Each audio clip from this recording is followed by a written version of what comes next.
Good morning all of you. कैसे हो? I hope सब अच्छे होंगे। जैसा कि अपन ने गैस पेपर की जो रेगुलर क्लासेस लगा रहे हैं आपके लिए, आपका बड़ा भाई, तो मैं आपका अपना वीसी सर आपके अपने YouTube channel agriculture era institute के ऑनलाइन प्लेटफॉर्म पे आपका एक बार पुनः स्वागत करता हूं एवं अभिनंदन करता हूं। जैसा कि अगर बात करें अपन जो गैस पेपर चल रहे हैं उसमें से अपन एक तो पैथोलॉजी का करवा दिया, उसके साथ इकोनॉमिक्स का, जीपीपी का, ठीक है। इसके अलावा अपने लगभग अपने 2 पेपर बच रहे हैं, माइक्रोबायोलॉजी का करवा दिया आपको, ठीक है। तो आपके लगभग 2 पेपर बच रहे हैं। एक तो बच रहा आपके एक्सटेंशन का, ठीक है। किसका बच रहा है? एक्सटेंशन का बच रहा है। और दूसरी बात करें अपन तो जो अपना काफ़ी बच्चों की फोबिया बना रहता है, काफ़ी डिफिकल्ट मानते हैं सब्जेक्ट को, तो ऐसा कुछ नहीं है। जितना कोई चीज़ को अपन डिफिकल्ट मानेंगे, जिस चीज़ से अपन जितना दूर भागेंगे उतना ही उससे अपन दूर होते जाएंगे, उससे अपने को डर लगने लगेगा। तो वो सभी को पता हो गई होगी कि मैं बात किसकी कर रहा हूँ। आपके सामने मैं लिख देता हूँ। बात भाई इसकी हो रही है किसकी? एंटो की, एंटोमोलॉजी की हो रही है। एंटोमोलॉजी 121, ठीक है। इसका कोड आ गया। अब बात करिए अपन इसके अंदर, ऐसे आपको क्वेश्चन मैं प्रोवाइड कराऊंगा जो आपके एग्जाम के अंदर पूछे जाते हैं, क्योंकि काफी दोस्त इस चीज से, इस सब्जेक्ट से काफी डर बैठा हुआ है। उस डर को भगाओ। आज जो आपको मैं क्वेश्चन प्रोवाइड करवा रहा हूँ या जो गेस्ट पेपर प्रोवाइड करवा रहा हूँ, वहां से आप पढ़ के चले जाना। उम्मीद के साथ कहता हूँ आपको 80 से 85% तो मेरा उम्मीद जो है वो बनी रहनी चाहिए। उम्मीद आशा यही करता हूँ। साथ अगर बात करें अपन जो विद्यार्थी अभी तक कुछ ही नहीं पढ़े और जिनको बैक नहीं लानी है, वो गेस पेपर अगर ये पढ़ जाएंगे तो उसके कोई भी ऐसा स्टूडेंट नहीं है जिसके पेपर बैक आ जाएगा, ठीक है।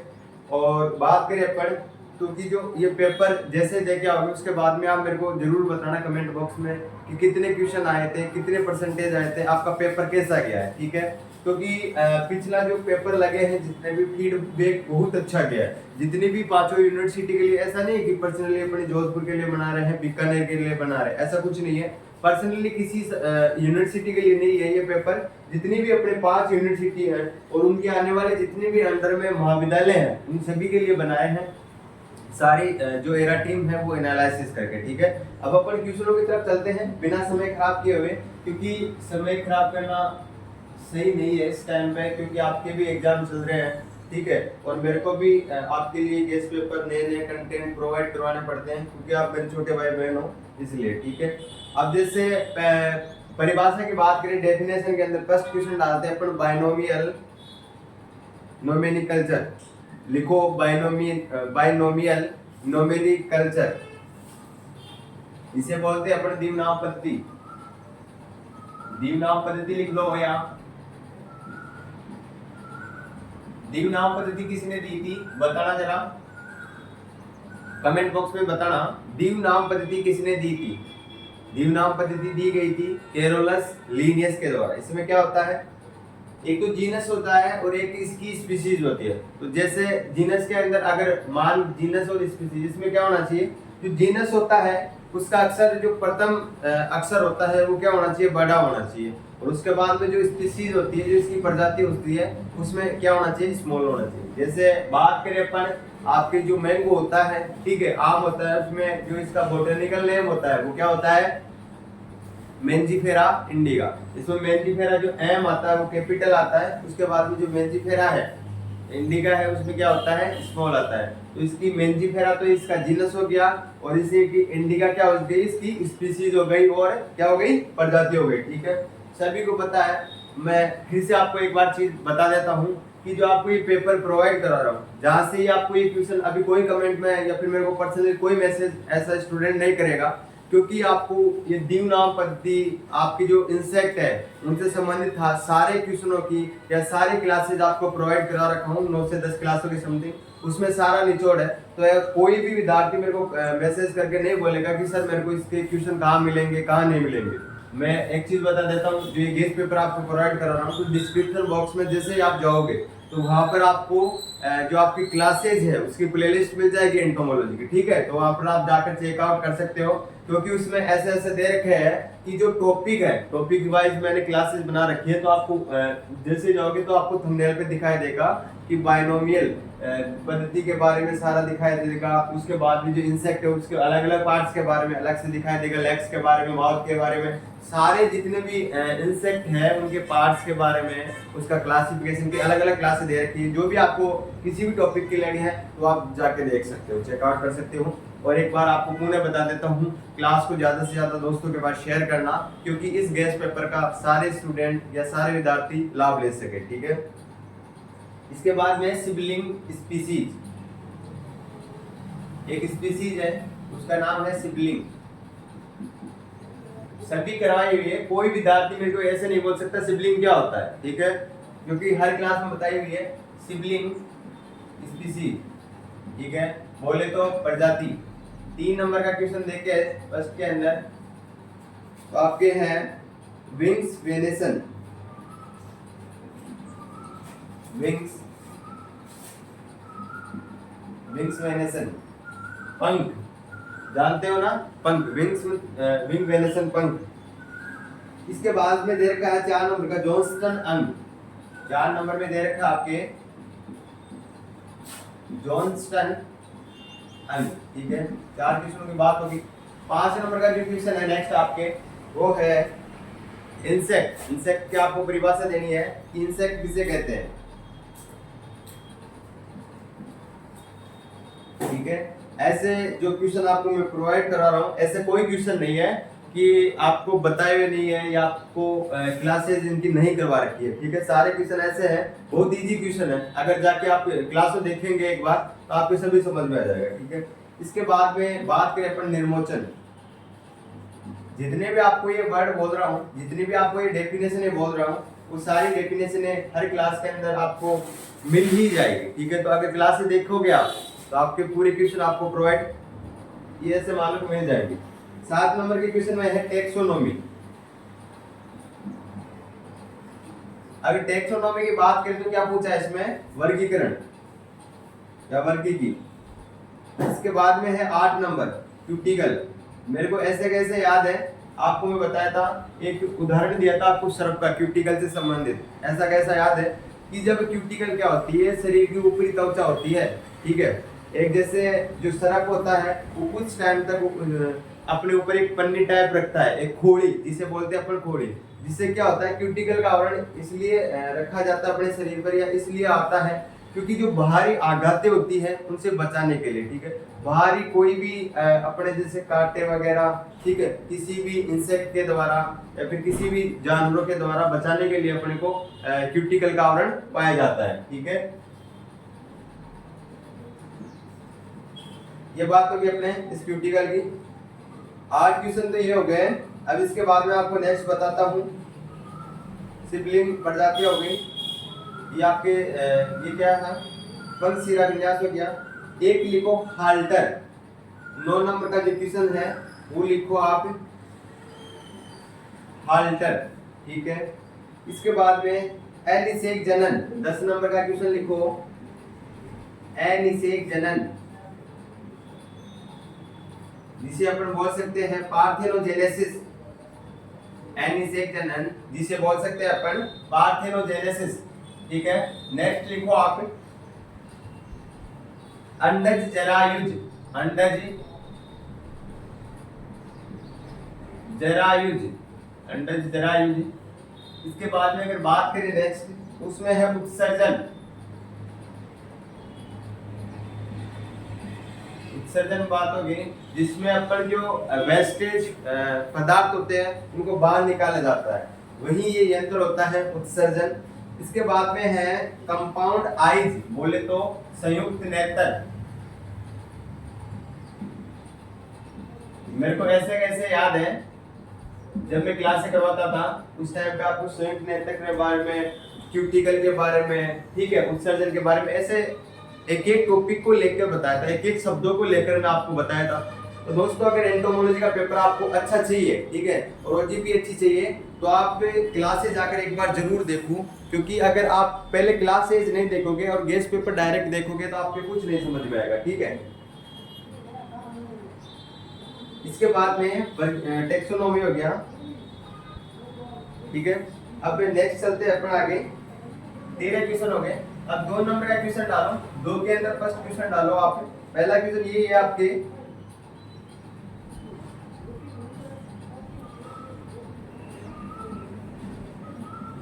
पहले मैं दिखा देता हूँ।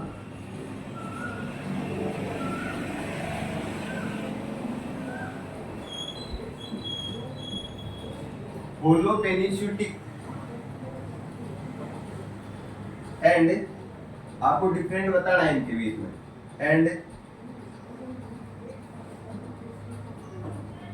ओलिगोनेस्टिक।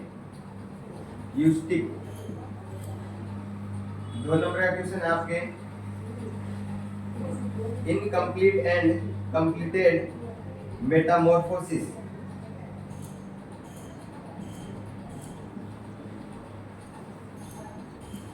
Incomplete and incomplete Metamorphosis.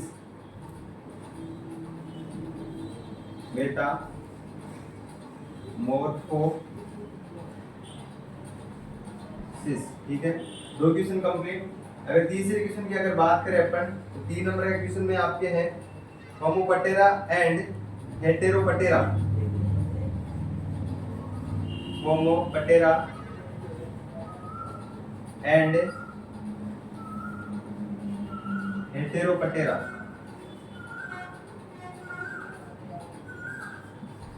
ठीक है, ये बात होगी। 3 क्वेश्चन हो गए। 4 नंबर का क्वेश्चन है आपके,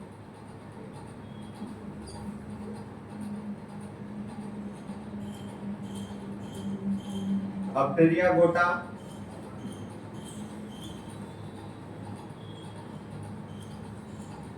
गोटा एंड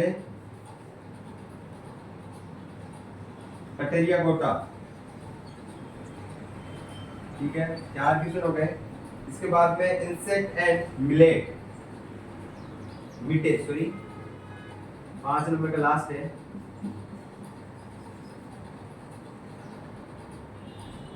इंसेक्ट एंड मिटे।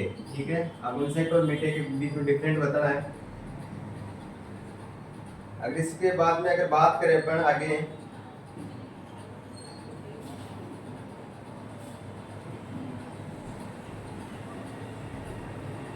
इंसेक्ट तो आपका कीट हो गया, और मिट्टी क्या हो गया आपकी बरूती। मिट्टी को अपन क्या बोलते हैं, बरूती बोलते हैं। इसके बाद में अगर बात करें अपन, एपिटिक बटोरा हो गया। इसके बाद कीटों में प्रजनन के विशेष प्रकार लिखो आगे। इसमें कीटों में प्रजनन के विशेष प्रकार।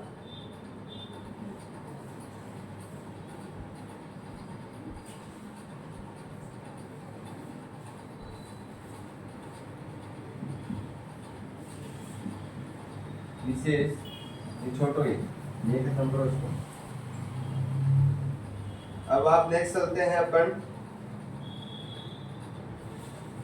टिप्पणी। 3 नंबर का क्वेश्चन आपके तीसरे में प्रश्न डालो आप, नर्वस सिस्टम विथ डायग्राम।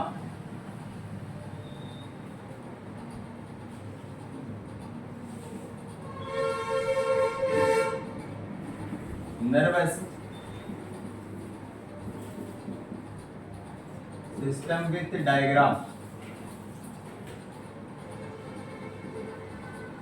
ठीक है, जो नर्वस सिस्टम होता है, तंत्रिका तंत्र, उसको आपको बताना है। आप उसके ऊपर टिप्पणी लिखनी है 7 से 8 लाइन में, और उसके साथ आपको डायग्राम भी बनाना है, उसका चित्र भी बनाना है। चित्र सहित आपका उसको वर्णन करना है। इसके बाद में दे रखा है कीट प्रबलता के लिए उत्तरदायी कारकों का वर्णन करें। सेकंड क्वेश्चन आपके, कीट प्रबलता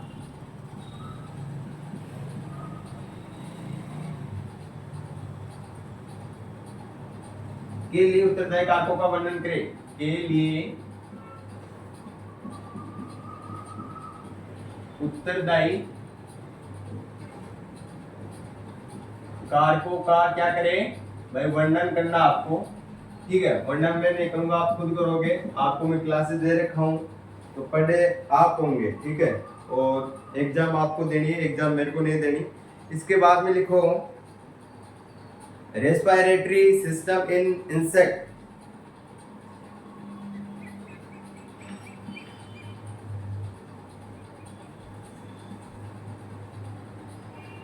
respiratory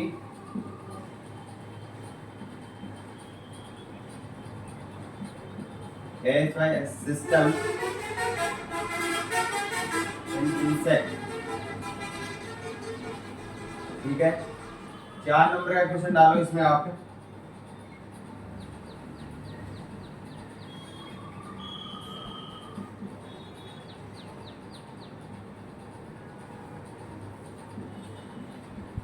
excretory organs of insect, ठीक है। ये हो गया आपके 3 नंबर का क्वेश्चन। अब लास्ट क्वेश्चन आपके जो लॉन्ग क्वेश्चन है वो बचा है। मैं मार्कर चेंज कर लेता हूँ, फिर इंक डाल लेता हूँ इसमें। जल्दी से आप उतारो इसको, एक बार स्क्रीनशॉट ले लो। इसको मिटाना तो पड़ेगा, ऐसे लग रहा है मेरे को, ठीक है। अब 4 नंबर क्वेश्चन की बात करें अपन, तो यहाँ डालो आप 4 नंबर। चौथे के अंदर फर्स्ट डालो आप। बहुत बड़ा क्वेश्चन है, लिखना कृषि के महत्वपूर्ण गणों के नाम लिखो। कृषि के महत्वपूर्ण गणों के नाम। क्वेश्चन बड़ा है, अगर ऐसे उतारोगे तो ठीक रहेगा, फिर भी आपको मैं बता देता हूँ। कृषि के महत्वपूर्ण गणों के नाम, पूर्ण गणों के नाम, ठीक है। एंड लेपिडोप्टेरा,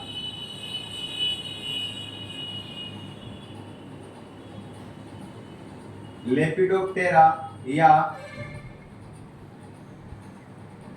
हेमीपटेरा, हेमीपटेरा, हाइमेनोपटेरा, हाइमेनोपटेरा या ऑर्थोपटेरा गणों के, या ऑर्थोपटेरा गणों के लक्षण बताते हुए, लक्षण बताते हुए उदाहरण से लिखे, उदाहरण से लिखिए, ठीक है। चौथे का फर्स्ट क्वेश्चन कंप्लीट हो चुका है। इसकी अगर बात करें अपन, तो एक बार इसको मैं मिटा देता हूँ, पहले आपको समझा देता हूँ क्या क्या फर्स्ट क्वेश्चन में दे रखा है, क्या क्या नहीं दे रखा, ठीक है। तो अगर बात करें अपन आगे, तो जैसे फर्स्ट क्वेश्चन ये है कि जो द्विनाम पद्धति है, बाइनोमियल, पहला तो अपना है द्विनाम पद्धति, ठीक है। इसके बाद में है सिबलिंग स्पीशीज, विंग्स, वेलेशन, जोन्सटन अंग, इंसेक्ट, निर्मोचन, टेक्सोनोमी, क्यूटिकल, हाल्टर, एनिसेक जनन। बोले तो पार्थेनोजेनेसिस, अंड जरायुज, उत्सर्जन, संयुक्त यंत्र। और इसके बाद में होलो, क्या है, होलोप्लेस्टिक एंड ओलिगोनेस्टिक, ठीक है। इसके बाद में इनकम्प्लीट एंड कंप्लीट मेटामॉर्फोसिस, ठीक है। इसके बाद में तीसरे क्वेश्चन की अगर बात करें, होमोपटेरा एंड हेटेरोपटेरा के बीच में डिफरेंट बताना है। इसके बाद में चौथे क्वेश्चन में है एप्टेरिया एंड पेटेरियोगोटा, ठीक है। इसके बाद इंसेक्ट एंड मिटे, बोले तो बरूथी और इंसेक्ट बोले तो कीट के बीच में अंतर बताना है। इसके बाद में nervous system with diagram, nervous system का आपको डायग्राम के साथ वर्णन करना है। इसके बाद में कीट प्रबलता के लिए उत्तरदायी कारकों का वर्णन करना है। इसके बाद में है respiratory system in insect, excretory organs of insect. इसके बाद में जो चौथा लॉन्ग क्वेश्चन है, उसमें फर्स्ट क्वेश्चन मैंने डाला है कि कृषि के महत्वपूर्ण गणों के नाम लिखिए। तो उसके बाद में है एंड लेपिडोप्टेरा, हेमीपटेरा, हाइमेनोपटेरा, ऑर्थोपटेरा गणों के लक्षण बताते हुए आपको उदाहरण सहित आपको क्या करना है, समझाना है, ठीक है। तो बच्चों जल्दी से उतार लो एक बार, उसके बाद में इसमें 3 क्वेश्चन और बच रहे हैं, 3 बच रहे हैं ना। हाँ भाई 3 क्वेश्चन और बच रहे हैं, तीनों 4 क्वेश्चन और हैं अभी। एक और भी मैं करवा देता हूँ, जल्दी से आप उतारो एक बार। ठीक है, मैं यहाँ से मिटा देता हूँ इसको, ये ठीक रहेगा मेरे अकॉर्डिंग। लॉन्ग क्वेश्चनों में याद रखना, उधर से इधर लिखवा रहा हूँ, आप लिखो। सेकंड क्वेश्चन अपने, सेकंड क्वेश्चन में आपके है describe about digestive system. Second question है ना, describe about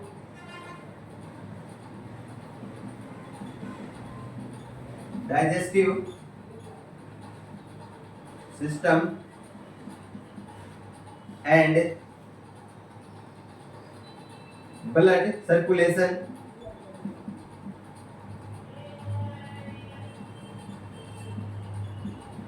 blood circulation with diagram, with diagram. Third number question लिखो इसमें, कीटों के जनन अंग विथ डायग्राम। कीटों के जनन अंग विथ डायग्राम। ठीक है, 4 नंबर के क्वेश्चन की अगर बात करें तो इसमें 4 नंबर का क्वेश्चन है आपके कीट रूपांतरण परिभाषा। कीट के रूपांतरण की आपको परिभाषा बतानी है, कीट रूपांतरण परिभाषा। ठीक है, और इसमें दे रखा है एंड वर्णन।